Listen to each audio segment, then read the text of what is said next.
ఏందయ్యా ఇది తెలంగాణను మొత్తం తెల్లు చేసిండ్రు. అరే నేను ఉన్నప్పుడు ఎంత మంచిగుండే, ఎవరికన్నా ఏ తిప్పలన్నా రానిచ్చిన్నా కడుపులో పెట్టుకొని చూసుకున్నా. ఎన్ని పథకాలు పెట్టినా ఎన్ని పనులు చేసినా గంత కష్టపడ్డం కాబట్టికే తెలంగాణ ఏక్ నెంబర్ రాష్ట్రమైంది దేశంలో అని కేసీఆర్ సారు మొన్ననే ఖతర్నాక్ స్పీచ్ ఇస్తే అక్కేంది మళ్ళా గిట్లంటాంది. మేడే సంబురాల్లా ఉన్నది ఉన్నట్టు మాట్లాడిందబ్బా మన కవితక్క.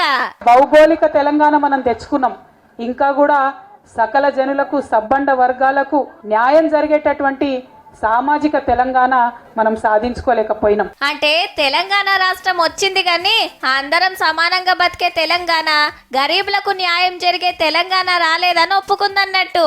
మనం రైతు బంధు ఇచ్చుకున్నాం. ఎకరం భూమి ఉన్న మనిషికి సంవత్సర కాలంలో 10,000 ఇస్తే 10 ఎకరాలు ఉన్న ఆయనకు 1,00,000 రూపాయలు ఇవ్వడం జరిగింది. ఇంకేమన్నదో కూడా ఇనుండ్రి. రంగారెడ్డి జిల్లాలో తలసరి ఆదాయం 8 లక్షలు ఉంటే రంగారెడ్డి జిల్లా నుంచి కరెక్ట్ 10 కిలోమీటర్ల దూరం పోతే వికారాబాద్ ఉంటుంది. మొత్తం రాష్ట్రంలోనే అతి తక్కువ 1,58,000 మాత్రమే తలసరి ఆదాయం ఉంది. అంటే 10 కిలోమీటర్ల దూరంలో ఎంత అంతరం ఉంటుంది? తలసరి ఆదాయం అంటే ఏడాదిలో ఒక్కళ్ళు సంపాదించే ఆందాని. కానీ తెలంగాణ తెచ్చుకున్నాక 10 ఏళ్ళు పవర్ల మన పార్టీ ఉండే కదక్క. సామాజిక తెలంగాణ ఎందుకు తయారు కాలేదో మరి. రాళ్లకు రప్పలకు రైతు బంధు ఎందుకు ఇచ్చిండ్రో, గంత ఫరాకున్న తలసరి ఆదాయంలా మనమే నెంబర్ 1 అని ఎందుకు గొప్పగా చెప్పిండో సుతా చెప్తే ఇంకా బాగుండే.